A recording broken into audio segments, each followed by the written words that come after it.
Veteran followed the dog to a secret tunnel. What they found inside was terrifying. You're about to hear one of the most chilling discoveries ever made by a military veteran and his loyal companion. This is the true story of David Mitchell, a former Navy SEAL who thought he was just taking his rescue dog for a routine hike in the Colorado mountains, only to stumble upon a secret that had been hidden for decades, a secret so disturbing that it would haunt him for the rest of his life. If you're ready for this spine-tingling journey into the unknown, make sure to hit that like button, subscribe to our channel, and turn on those notifications, because what David and his dog discovered in that tunnel will leave you questioning everything you thought you knew about the remote wilderness areas of our country. The October morning air was crisp and clean as David Mitchell adjusted his hiking pack and looked out across the rugged terrain of the San Juan National Forest in southwestern Colorado. At 38 years old, he still maintained the lean, muscular build that had served him well during his 8 years as a Navy SEAL, though the jagged scar running from his left ear to his collarbone served as a permanent reminder of his final mission in Syria.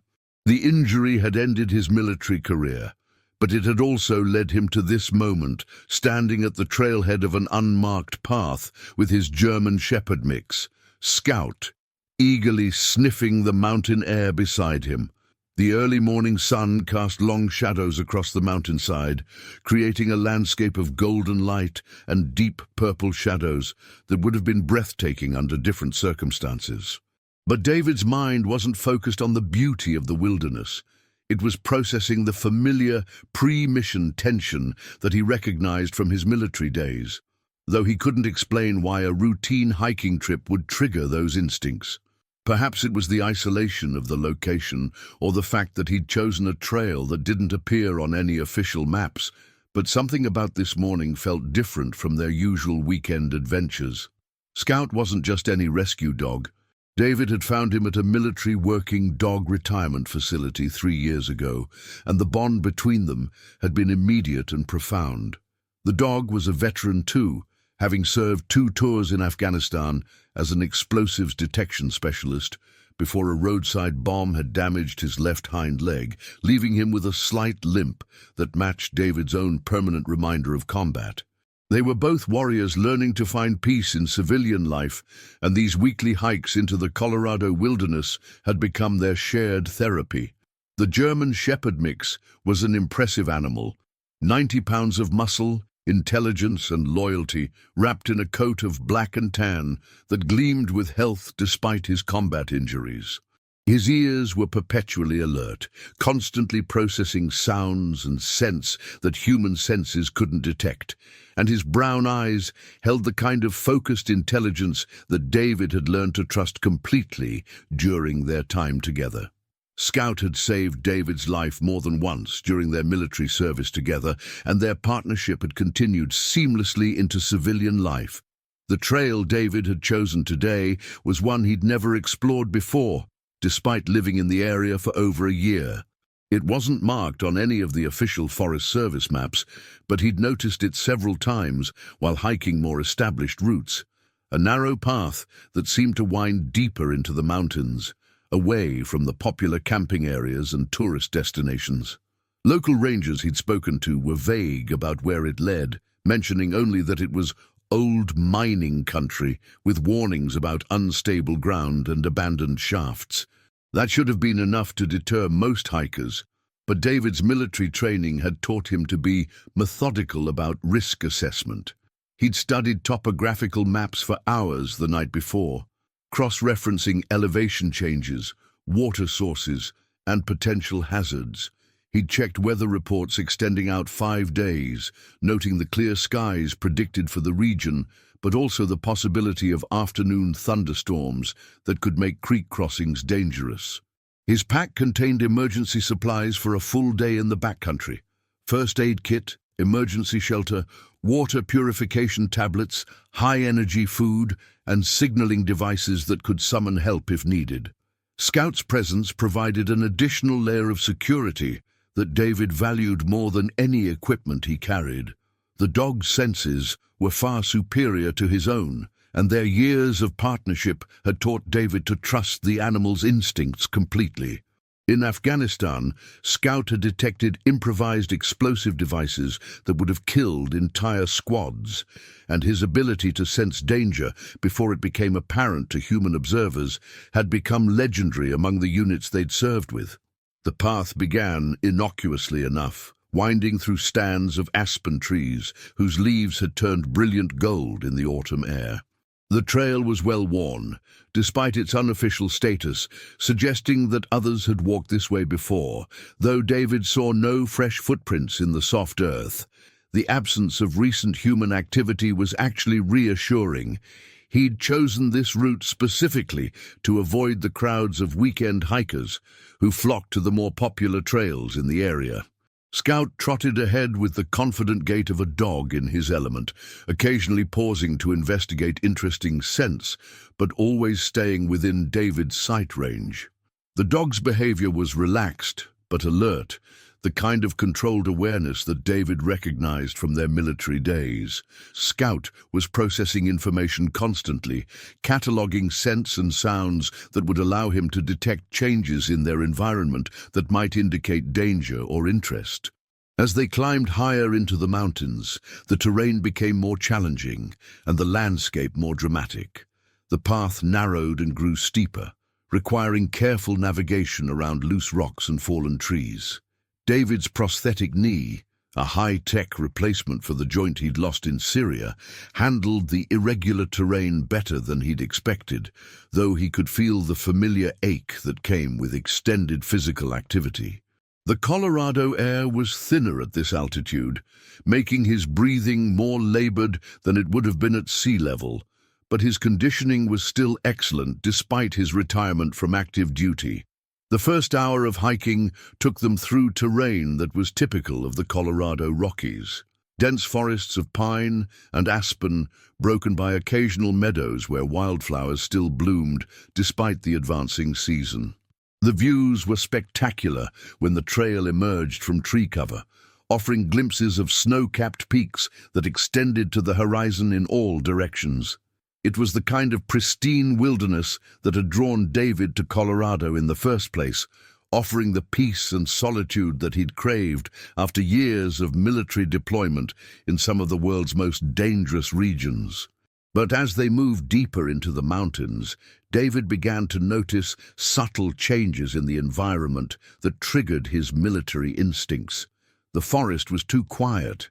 No bird songs, no rustle of small animals, no buzz of insects that should have been present in healthy wilderness ecosystems. The silence wasn't complete, but it was unnatural, as if something had disturbed the normal patterns of wildlife activity in the area. Scout had noticed the change too, his posture becoming more alert as they continued along the trail. The dog's head was raised higher than usual, his ears constantly moving to track sounds that David couldn't hear, and his pace had slowed slightly as he devoted more attention to processing sensory information. David had learned to read Scout's body language like a book, and the dog's current behavior suggested he was detecting something that warranted careful attention. The trail began to switch back more frequently as they climbed toward what appeared to be a high mountain pass. The vegetation changed as they gained altitude, with hardy pine trees replacing the mixed forest of the lower elevations. Rock outcroppings became more frequent, and David could see evidence of the mining activity that rangers had mentioned. Rusted equipment scattered among the trees, partially collapsed wooden structures that might once have housed mining operations, and the occasional deep shaft that dropped into darkness. It was Scout who first detected something that didn't belong in the abandoned mining landscape. The dog stopped suddenly, his body rigid with attention, and began displaying the focused alertness that David recognized from their military service together. Scout's nose was working constantly, sampling the air with the intensity of a working animal who had detected something significant, and his eyes were fixed on a point ahead of them that looked no different from the surrounding terrain. "What is it, boy?" David asked, moving up beside Scout and scanning the area where the dog's attention was focused. The location appeared unremarkable at first glance. A thick stand of pine trees growing among rock outcroppings that looked identical to dozens of similar formations they'd passed during the morning's hike. But Scout was definitely focused on something specific, his entire body communicating the kind of alert intensity that David had learned never to ignore. The dog's training as an explosives detection specialist had given him the ability to detect minute traces of chemicals and materials that human senses couldn't perceive, and his alerts had saved countless lives during their military service. Following Scout's lead, David pushed through the dense undergrowth toward whatever had captured the dog's attention. The vegetation was thicker here than it had been along the trail, requiring him to push aside pine branches and step carefully over fallen logs and loose rocks. His prosthetic knee protested the irregular footing, but he'd learned to compensate for its limitations during months of physical therapy and rehabilitation. The forest canopy was denser in this area, blocking most of the morning sunlight and creating a twilight atmosphere that made navigation more challenging. David had to rely more heavily on his other senses, listening for Scout's movement ahead of him and feeling his way around obstacles that were barely visible in the dim light. The air smelled different here, less of the clean pine scent that had characterized the morning's hike, and more of something earthier and more complex that he couldn't immediately identify. It was Scout who found the entrance, just as David had known he would. The dog's training and instincts made him uniquely qualified to detect things that human senses missed, and his military experience had taught him to communicate his discoveries clearly to his human partner. When David finally caught up with him, Scout was sitting in perfect military attention posture beside what appeared to be a natural rock formation, but his body language indicated that he'd found exactly what he'd been searching for. Hidden beneath a natural overhang of rock and concealed by decades of vegetation growth was an opening in the mountainside that was clearly artificial.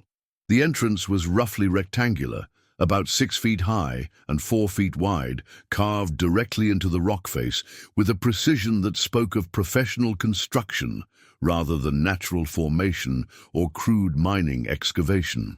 The edges were smooth and regular, cut with tools that had been designed for precision work rather than the rough blasting techniques typically used in mining operations.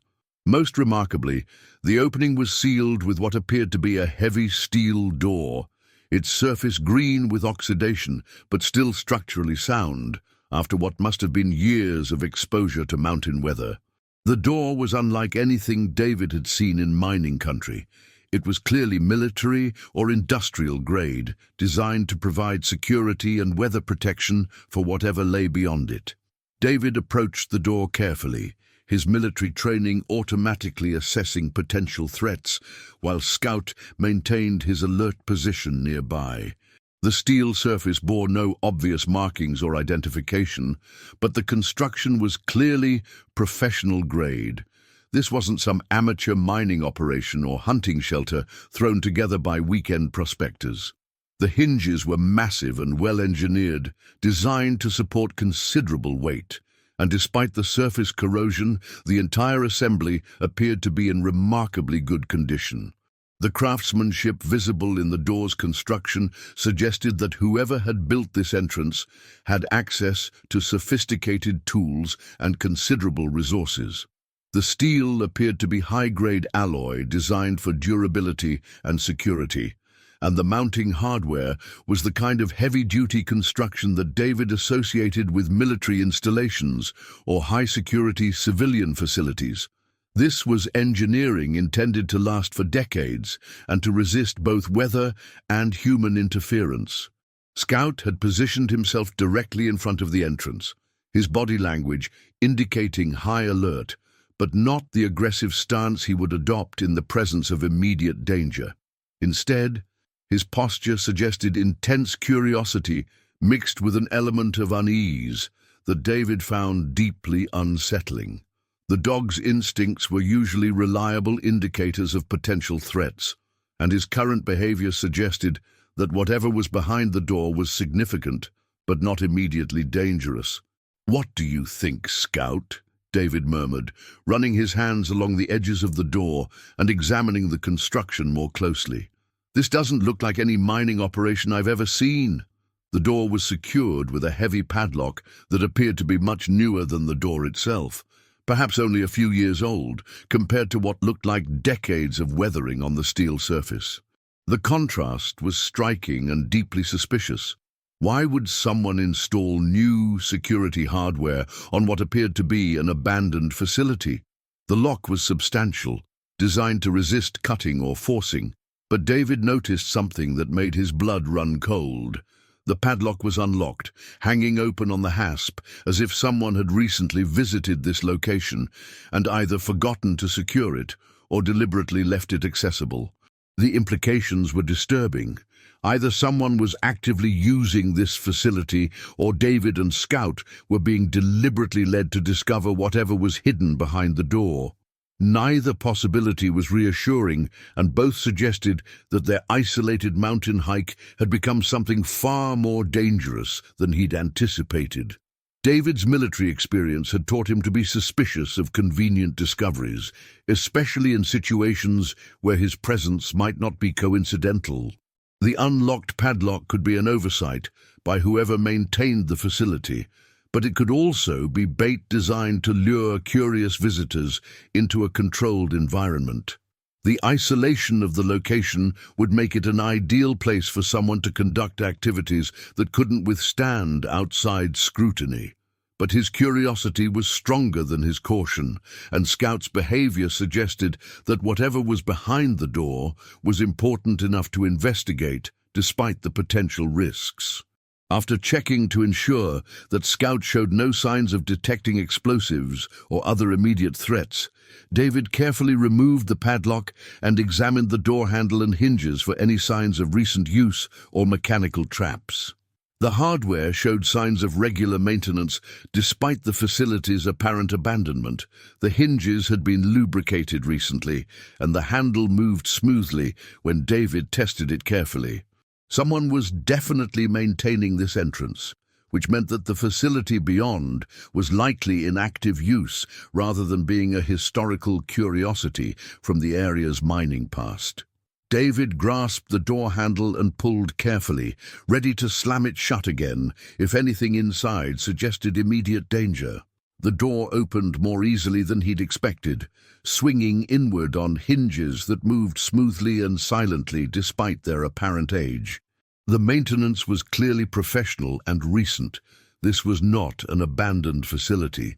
Beyond the threshold, electric lighting flickered to life automatically, illuminating a tunnel that extended straight into the mountain with a precision that spoke of advanced engineering rather than rough mining excavation.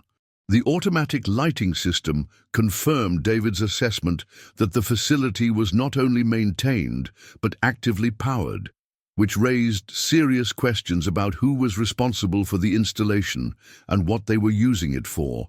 The tunnel was approximately 8 feet wide and 10 feet high, with smooth concrete walls that showed no signs of water damage or structural deterioration. The construction quality was exceptional, better than many military installations David had seen during his years of service. The floor was level and clean, swept free of debris, and the walls showed evidence of recent maintenance and repair. Most remarkably, the electrical system was clearly functional and sophisticated. Fluorescent fixtures provided bright, even lighting as far as David could see into the tunnel, and he could hear the low hum of ventilation equipment somewhere in the distance. The air quality was excellent, suggesting that the ventilation system was not only operational, but well designed and properly maintained. Scout had entered the tunnel ahead of him and was now standing about 20 feet inside, his attention focused on something deeper in the passage. The dog's body language remained alert, but not alarmed, which David took as a positive sign. If there were any immediate dangers present, explosive devices, toxic chemicals, or hostile personnel, Scout would have communicated them clearly through his trained alert behaviors. David followed the dog into the tunnel, noting the industrial-grade construction and the surprisingly clean-conditioned air. Whatever this facility was, it was being maintained by someone with access to professional equipment and reliable electrical power. The walls showed no signs of water infiltration or structural problems, and the floor was not only clean, but appeared to have been swept or vacuumed recently. The level of maintenance and the obvious ongoing costs of keeping such a facility operational suggested that whoever was responsible had substantial resources and a serious long-term commitment to whatever activities were conducted here. This wasn't some weekend hobbyist's cave conversion or a crude survival shelter. This was professional infrastructure designed to support significant operations over extended periods. As they moved deeper into the tunnel, David noticed side passages branching off at regular intervals. These were smaller than the main passage, but appeared to be constructed with the same level of precision and care. Each branch was equipped with its own lighting system, and David could see numbered plaques mounted on the walls at each junction, though they were too far away to read clearly in the fluorescent lighting. The systematic layout and numbering system suggested that the facility was much larger and more complex than the simple tunnel it appeared to be from the entrance. This was looking more like an underground complex designed to house multiple functions rather than a single-purpose storage or shelter facility. Emergency lighting was installed at each junction, connected to what appeared to be an independent power system that would function even if the main electrical supply was interrupted. The redundancy and attention to safety protocols was impressive and suggested that whoever designed the facility had extensive experience with underground construction and emergency preparedness. The main tunnel extended for what David estimated to be several hundred yards before opening into a larger space. As they approached this area, Scout's behavior began to change subtly. The dog's pace slowed slightly, and he began displaying signs of unease that David recognized from their military service together. Not the alert posture of detecting immediate threats, but the more subtle anxiety that Scout showed when encountering situations that didn't fit his understanding of normal human activity. The change in Scout's behavior was concerning because it suggested that whatever they were approaching was unusual enough to trigger the dog's instinctive wariness of abnormal situations.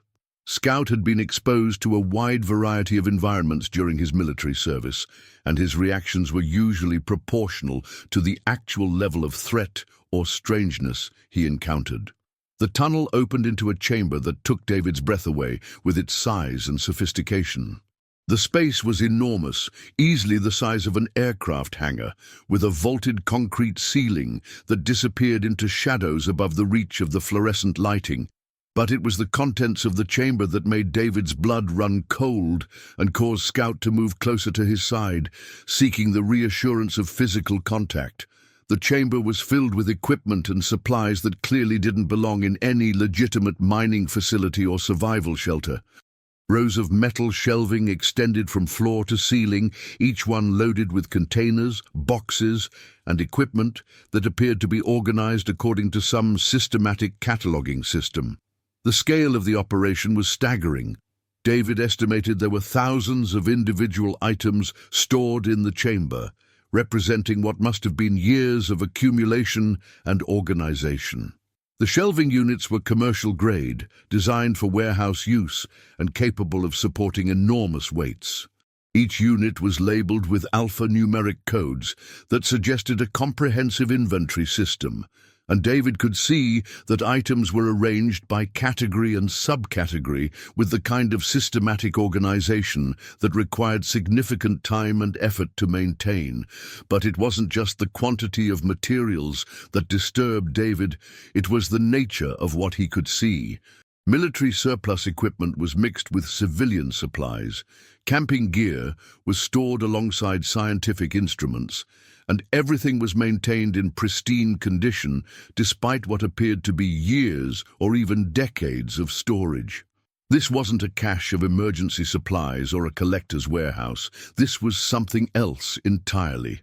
Something that had been planned and executed with the kind of attention to detail that suggested serious resources and long-term commitment. The military equipment was particularly concerning because much of it appeared to be current or near-current issue rather than obsolete surplus that might be available through civilian channels.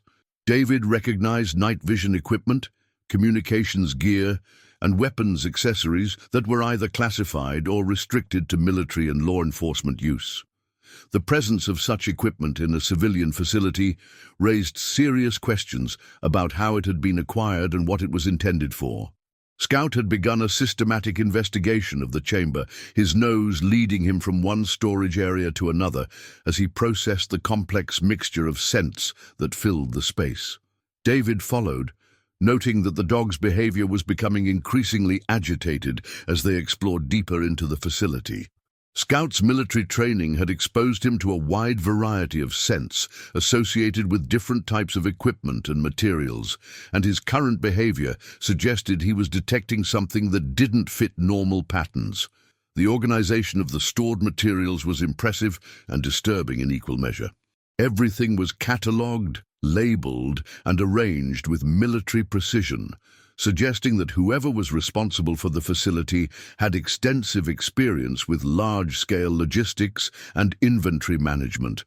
The level of organization required to maintain such a system over time indicated serious commitment and substantial ongoing investment in the facility's operations. As David examined different sections of the storage area, he began to notice patterns that made him increasingly uncomfortable. Certain types of equipment were stored in quantities that far exceeded what any individual or small group could reasonably use, suggesting that the facility was intended to support operations involving large numbers of people over extended periods. The first truly disturbing discovery came when David examined a section of shelving that contained what appeared to be personal items: clothing, photographs, jewelry, and other objects that clearly belonged to individuals rather than being mass-produced supplies. The items were organized by size and type, with careful labeling that included dates ranging from the 1980s to as recent as the previous year. The personal nature of these items was deeply unsettling, especially given their systematic organization and the obvious care that had been taken in their preservation and cataloging. These weren't donated items or surplus materials. These were possessions that had belonged to specific individuals, and their presence in this facility raised horrifying questions about how they had been acquired. David picked up a photograph from one of the storage bins and felt a chill run down his spine. The image showed a young woman hiking in mountain terrain that looked remarkably similar to the area where he'd found the tunnel entrance. She was smiling at the camera, clearly enjoying her outdoor adventure, but the date stamped on the photograph's border was from 15 years ago. The woman was wearing hiking gear that appeared in excellent condition, which was now stored in the same facility as her photograph. As he examined more of the personal items, a horrifying pattern began to emerge. Hiking boots in various sizes, all showing signs of use but carefully cleaned and maintained. Backpacks that had been emptied and organized with the same systematic precision as everything else in the facility. Camping equipment that appeared to have been used but was now stored as if it were inventory in a sporting goods warehouse. Each item told a story of an individual who had been engaged in outdoor activities in the Colorado mountains, and the dates associated with the items spanned nearly 3 decades. The systematic collection and preservation of these personal belongings suggested something far more sinister than simple theft. This was evidence of predatory behavior conducted on a scale that was difficult to comprehend. The photographs were particularly disturbing because they documented people engaged in the kind of outdoor activities that David and Scout were currently pursuing. Hikers, campers, rock climbers, and backpackers, all photographed in locations that appeared to be in the same general region of the Colorado Rockies. Many of the images showed people alone or in small groups, exactly the kind of isolated situations that would make them vulnerable to predatory behavior. Scout had moved to another section of the chamber and was now displaying the kind of intense alert behavior that David recognized as indicating the presence of organic materials. The dog's training as an explosives detection specialist had given him the ability to distinguish between different types of scents, and his current behavior suggested he was detecting something biological rather than chemical or mechanical. The implications of Scout's alert were terrifying, especially given the context of the personal items and photographs they'd already discovered. David approached the area where Scout was focused, dreading what they might find, but knowing that they needed to understand the full scope of whatever was hidden in the facility. Following Scout's lead, David found a series of larger containers that were different from the storage bins containing personal items. These were industrial-grade freezer units, humming with electrical power and secured with heavy locks that were similar to the one that had secured the tunnel entrance. The temperature differential was immediately apparent. The air around these containers was noticeably cooler than the rest of the chamber. The freezer units were commercial-grade, designed for long-term storage of organic materials at precisely controlled temperatures. Each unit was labeled with dates and alphanumeric codes that suggested the same systematic cataloging system that characterized the rest of the facility. The power consumption required to operate such equipment would be substantial, confirming that whoever maintained the facility had access to significant electrical infrastructure. David didn't need to open the containers to understand what Scout was detecting. His military experience had exposed him to enough combat situations to recognize the significance of the dog's behavior around organic storage facilities. The freezer units contained biological materials that someone had gone to considerable trouble and expense to preserve under controlled conditions. The full horror of the discovery was beginning to dawn on David as he processed the implications of what they'd found. The personal items, the photographs of hikers, the organized storage of camping equipment, and now the refrigerated containers in what was clearly a sophisticated and well-maintained facility. This wasn't just some eccentric collector's warehouse or even a simple criminal enterprise. This was evidence of systematic predatory behavior conducted with scientific precision over a period of decades. The scale and sophistication of the operation suggested that whoever was responsible had substantial resources, technical expertise, and the kind of long-term commitment that indicated this was more than opportunistic criminal behavior. This was a planned, organized, and methodically executed operation that had been designed to continue indefinitely.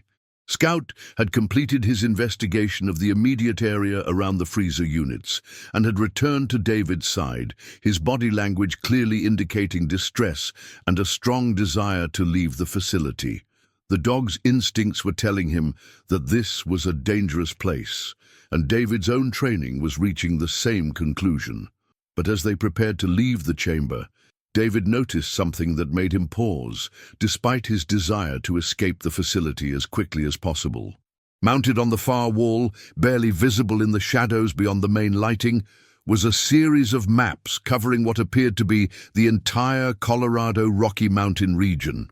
Red pins marked dozens of locations throughout the mountains, connected by colored lines that suggested planned routes or territorial boundaries. The maps represented a level of planning and territorial organization that was staggering in its scope and implications. This wasn't the work of someone operating randomly or opportunistically. This was evidence of systematic surveillance and territorial control over a vast area of the Colorado wilderness. Approaching the maps, David could see that the marked locations corresponded to popular hiking areas, camping sites, and trailheads throughout the region. Some of the pins were clustered around urban areas like Boulder and Colorado Springs, while others marked remote wilderness areas that attracted serious backpackers and climbers. The systematic nature of the mapping suggested extensive surveillance and planning over a considerable period of time. The colored lines connecting different locations appeared to represent routes or patrol patterns that would allow someone to monitor and control access to large areas of the Colorado wilderness. The level of geographic knowledge and strategic thinking required to develop such a system was impressive and terrifying. Whoever had created these maps understood the Colorado backcountry better than most professional guides or park rangers. Next to the maps was a desk equipped with modern computer equipment, file cabinets, and communication devices that appeared to be capable of monitoring emergency services frequencies throughout the region. David didn't approach closely enough to examine the equipment in detail, but it was clear that whoever operated this facility had access to sophisticated technology and was actively monitoring activities throughout the Colorado Rockies. The communication equipment was particularly concerning because it suggested that the facility's operator had the capability to intercept emergency communications, monitor search and rescue operations, and potentially interfere with law enforcement activities. The strategic advantage provided by such capabilities would be enormous for someone engaged in criminal activities in remote wilderness areas. The most chilling discovery was a notebook left open on the desk. Even without approaching closely enough to read specific details, David could see that it contained handwritten entries with dates, locations, and what appeared to be personal descriptions. The methodical nature of the record-keeping suggested that whoever maintained this facility had been documenting their activities with scientific precision over an extended period. The notebook appeared to contain hundreds of entries, organized chronologically and cross-referenced with the map locations and storage inventory numbers. This was evidence of systematic documentation that would be invaluable for law enforcement prosecution, but it also represented a level of organized predatory behavior that was almost impossible to comprehend. Scout had positioned himself at David's side and was now pressing against his leg, clearly indicating his desire to leave the facility immediately. The dog's anxiety was palpable, and David's own instincts were screaming warnings about staying in the facility any longer than absolutely necessary. They had discovered enough evidence to understand the basic nature of what they were dealing with, and remaining in the facility would only increase their personal danger without providing additional useful information. But as they turned to leave the chamber, they heard something that made both of them freeze in absolute terror. The sound of the tunnel entrance door closing with a heavy metallic clang that echoed through the underground facility. The automatic lighting flickered once, then returned to normal, but the message was clear and unmistakable. They were no longer alone in the facility. The sound of the door closing was followed by the distinctive mechanical sound of the padlock being secured, confirming David's worst fears about their situation. Whoever had been monitoring the facility had returned, and they had deliberately trapped David and Scout inside the underground complex. The timing couldn't be coincidental. They had been under observation, and their exploration of the facility had triggered a response from whoever was responsible for its operation. David's military training took over immediately.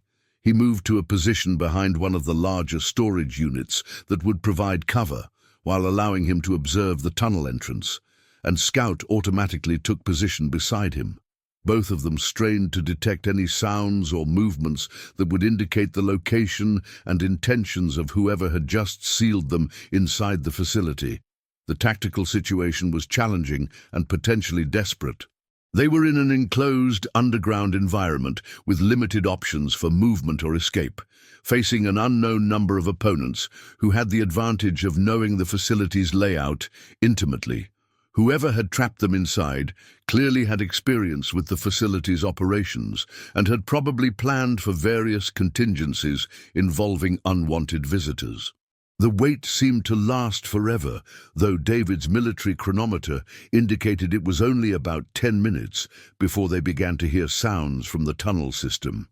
Footsteps, multiple sets, approaching with the measured pace of people who were confident in their environment and comfortable with whatever they were planning to do. The footsteps were accompanied by voices, at least 3 different people, speaking in low tones that didn't carry clearly through the concrete tunnel system. David couldn't make out specific words, but the tone and rhythm of the conversation suggested people who were discussing a familiar situation rather than responding to an unexpected emergency. When the first figure appeared in the chamber entrance, David felt his blood run cold. The man was probably in his 60s, with grey hair and the kind of weathered outdoor appearance that spoke of decades spent in wilderness environments. He was wearing military surplus clothing and carrying equipment that suggested extensive experience with wilderness survival and outdoor operations. Most disturbing was his demeanor.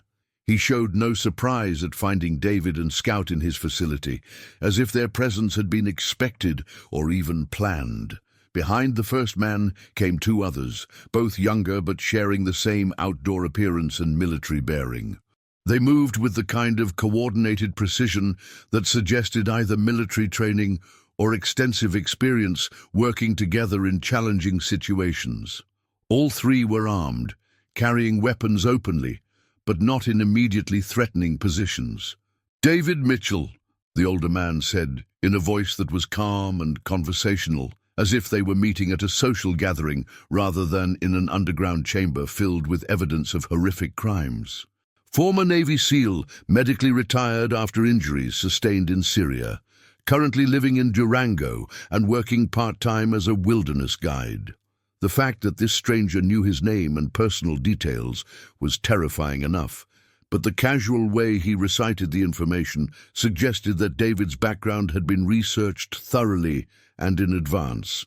This wasn't a random encounter or an accidental discovery. David and Scout had been identified, tracked, and deliberately led to this facility. "I know about your hiking patterns, your preferred routes, your equipment preferences, and your schedule," the man continued. "I've been observing your activities for several weeks, waiting for the right opportunity to add you and your remarkable dog to my collection." The clinical way he spoke about collecting made David's stomach turn as he realized that their situation was even worse than he'd initially understood. This wasn't just about witnessing criminal activity or accidentally discovering a secret facility. They had been specifically targeted by someone who had been planning this encounter for weeks. "Who are you?" David asked, hoping to gather information while assessing potential escape routes and tactical options. "My name is Robert Henley," the man replied matter-of-factly. "I've been operating this facility for nearly 30 years, and I've collected specimens for research purposes throughout the Colorado Rocky Mountain region. You and your dog represent a particularly interesting addition to my research program." The casual way that Henley referred to specimens and research made it clear that he viewed the people he targeted as subjects for some kind of systematic study rather than as human beings with rights and dignity. His clinical detachment was more disturbing than outright hostility would have been, suggesting a level of psychological disconnection that made him extremely dangerous. Henley moved further into the chamber with the confidence of someone completely familiar with the environment and certain of his control over the situation. David noted that the man appeared to be unarmed at the moment, at least obviously, but his 2 companions were clearly prepared for violence if necessary. Their positioning and body language suggested military or paramilitary training. "This is a research facility," Henley continued, gesturing toward the storage areas and equipment. "I've been studying human behavior under extreme stress conditions, documenting survival capabilities, and preserving specimens for future analysis. The Colorado wilderness provides an excellent environment for my work. Isolated populations, minimal law enforcement presence, and natural hazards that make disappearances seem unremarkable." The way he described his activities as research was deeply disturbing, suggesting that he had rationalized decades of predatory behavior as some kind of scientific endeavor. His systematic approach and methodical documentation indicated that he viewed his victims as experimental subjects rather than human beings, which made him even more dangerous than a typical criminal predator. "The interesting thing about your situation," Henley observed, studying David with the detached interest of a scientist examining a laboratory specimen, "is that you represent a different type of subject than I usually encounter. Most of my specimens are recreational hikers or casual outdoor enthusiasts with limited survival training. But you're a trained warrior with extensive combat experience, which presents unique research opportunities." David realized that Henley had been planning this encounter specifically, had probably been tracking his hiking activities and waiting for the right opportunity to lure him to the facility. The unlocked padlock, the functional lighting, even the specific trail that had led them here, none of it had been coincidental. Everything had been arranged to bring David and Scout to this underground chamber where Henley could add them to his collection. Scout had been maintaining a defensive position beside David, but now the dog began displaying increasingly aggressive postures as he processed the threat indicators that Henley and his associates were projecting. Scout's military training was recognizing patterns of behavior that indicated hostile intent, and his body language was communicating his assessment to David through subtle signals that their years of partnership had taught them to share. "Your dog is particularly interesting," Henley continued, apparently unaware of or unconcerned about Scout's growing agitation. "Military working dog, explosives detection specialist, retired due to combat injuries. He represents a unique specimen, an animal with specialized training and combat experience that will provide valuable data about canine behavior under extreme stress conditions." Now, the casual way that Henley discussed adding Scout to his collection made David's rage begin to override his tactical caution. The dog had saved his life multiple times during their military service and had become family in ways that transcended simple pet ownership. The idea of Scout becoming one of Henley's research specimens was unbearable. "You're insane if you think we're going to cooperate with whatever sick fantasy you're living out here," David said, his voice carrying the controlled anger that his SEAL teammates would have recognized as a warning of impending violence. Henley smiled with the patronizing expression of someone who believed he held all the advantages in the situation. "Mr. Mitchell, cooperation isn't required for my research. In fact, resistance often provides more interesting data about survival psychology and stress responses. Your military training makes you particularly valuable for studying how professional warriors react when placed in hopeless situations." The two younger men had been positioning themselves to flank David and Scout while Henley spoke, moving with the kind of practiced coordination that suggested they had performed similar operations before. Their positioning would make escape from the chamber extremely difficult, and their obvious familiarity with the facility gave them significant tactical advantages.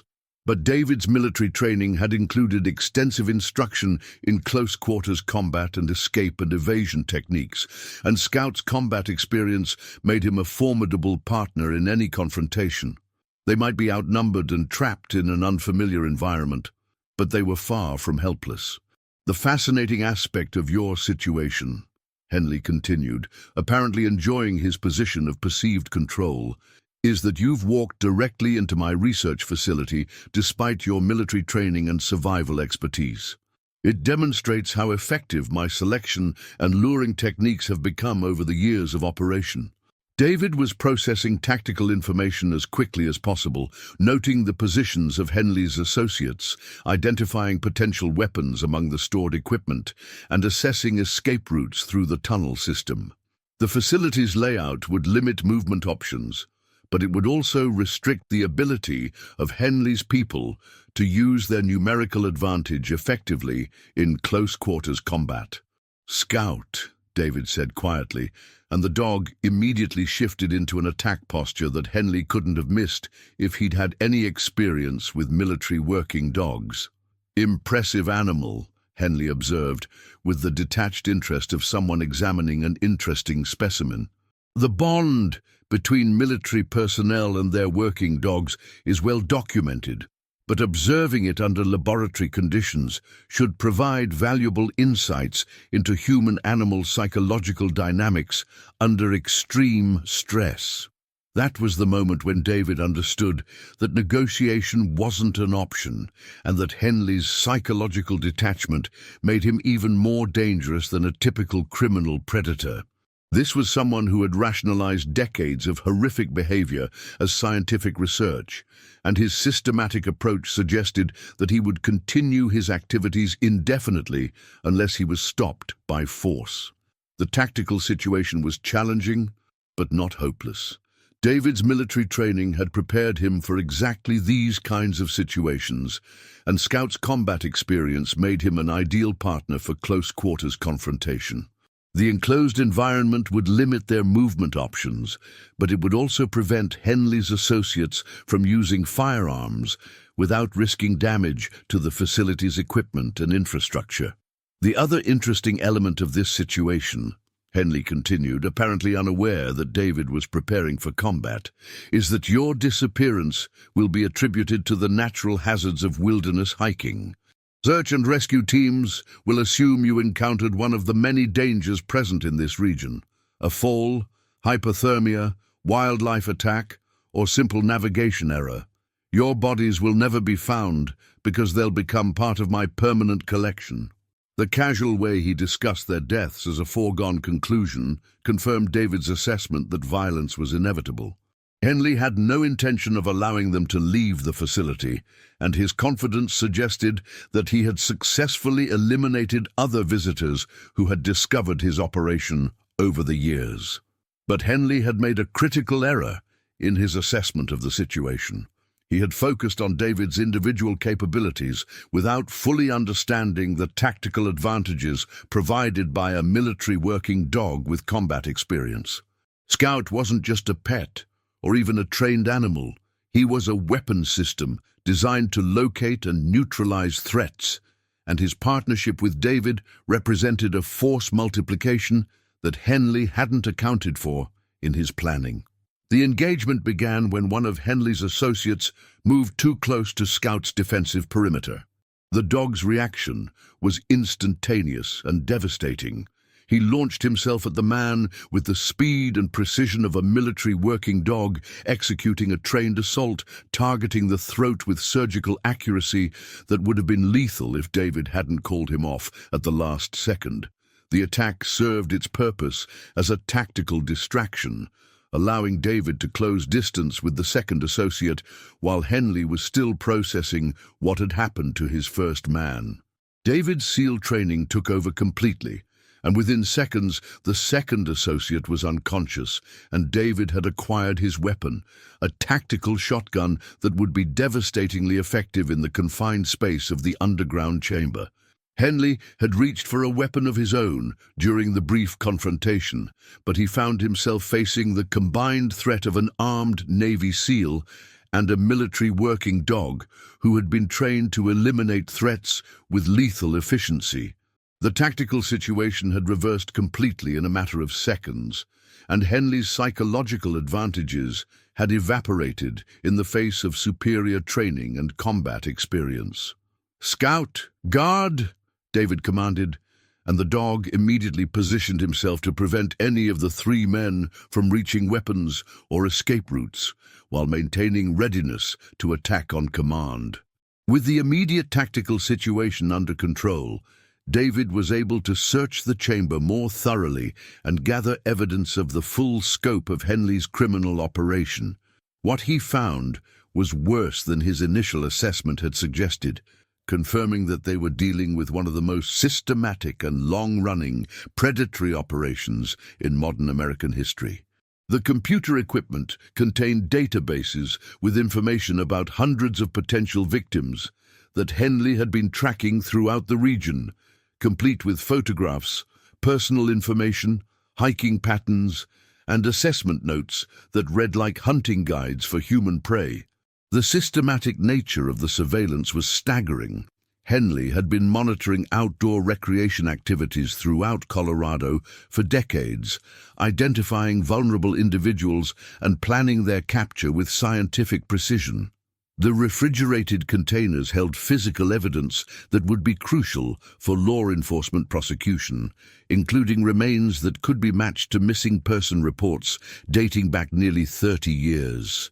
The preservation had been methodical and thorough, suggesting that Henley viewed the storage of his victims as an integral part of his research program. Most disturbing were the research notes and experimental records that documented Henley's activities with clinical detachment. He had been conducting what he considered to be scientific research on human survival capabilities, stress responses, and psychological breakdown patterns. The systematic torture and murder of dozens of people had been rationalized as legitimate scientific inquiry in the mind of someone whose psychological detachment from human suffering was complete. The facility contained evidence of at least 43 individual victims over a period of 28 years, making Henley one of the most prolific serial killers in American history. The systematic nature of his operation and his ability to avoid detection for so long demonstrated a level of planning and execution that was both impressive and terrifying. David used Henley's communication equipment to contact local law enforcement and federal authorities, providing GPS coordinates for the facility and a preliminary assessment of what they discovered. The response was immediate and overwhelming. Within hours, the remote mountain location was swarming with FBI agents, forensic specialists, and search and rescue teams. The investigation that followed revealed that Robert Henley had been responsible for disappearances throughout the Colorado Rocky Mountain region and potentially in other western states over a period of nearly 3 decades. His facility had served as both a base of operations and a research laboratory where he conducted systematic experiments on kidnapped hikers, campers, and outdoor enthusiasts. Scouts' detection of the facility had solved one of the largest serial crime cases in American history and had prevented Henley from claiming additional victims. The dog's military training and natural instincts had led them to a discovery that might never have been made otherwise, saving lives and bringing justice to the families of victims who had been missing for decades. The psychological impact of the discovery was enormous for David. His years of military service had exposed him to violence and death in combat situations, but encountering evidence of systematic predatory behavior on such a massive scale was different, more personal and more disturbing than the violence he'd witnessed in warfare, where the killing served strategic purposes rather than satisfying psychological pathologies. The process of testifying in federal court proceedings and working with victim advocacy groups was emotionally challenging, but it also provided David with a sense of purpose that had been missing from his civilian life since his retirement from military service. The discovery had demonstrated that his training and experience could serve important civilian purposes, protecting innocent people from predators who exploited the isolation and vulnerability of wilderness recreation. Scout, meanwhile, had been recognized by multiple law enforcement agencies for his role in the discovery and had been invited to participate in training programs for other working dogs. The recognition validated what David had always known, that his canine partner was an exceptional animal whose skills and instincts made him valuable far beyond their personal relationship.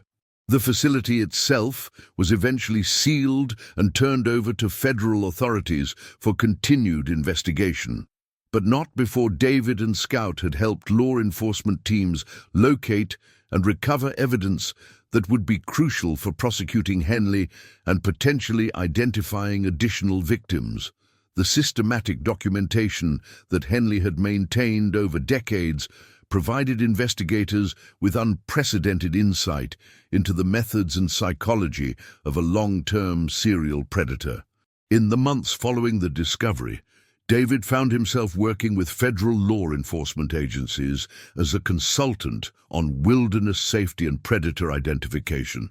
His military experience and first-hand knowledge of Henley's operation made him uniquely qualified to help develop protocols for protecting outdoor recreationists from similar threats.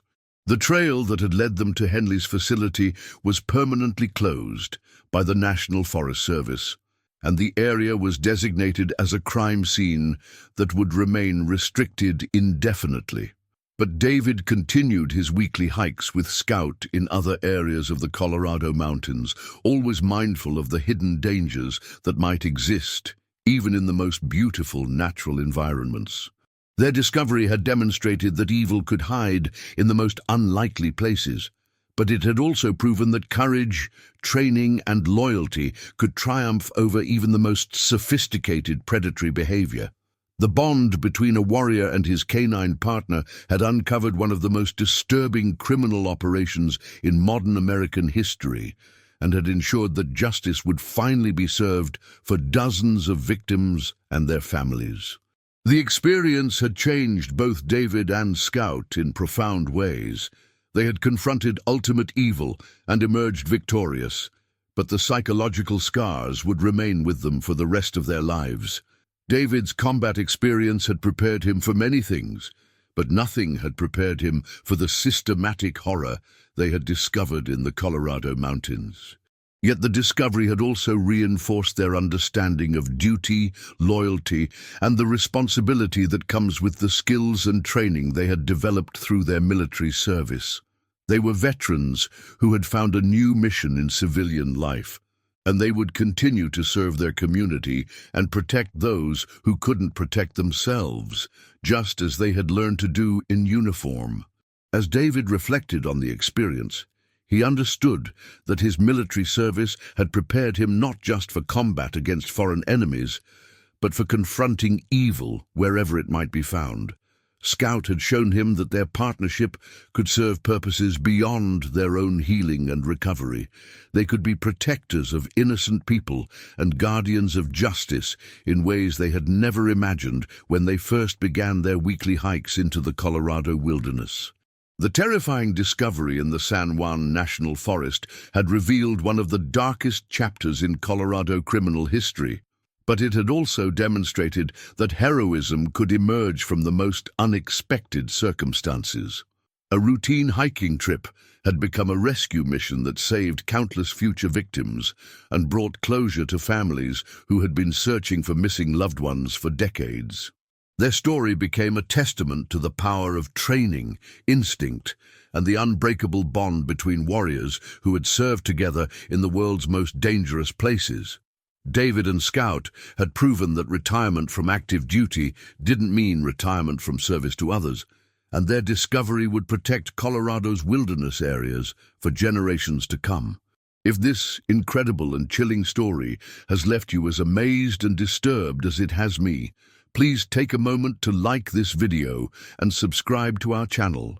David and Scout's terrifying discovery reminds us that heroes come in all forms, and sometimes the most important battles are fought not on foreign battlefields, but in the hidden places where evil tries to flourish undetected.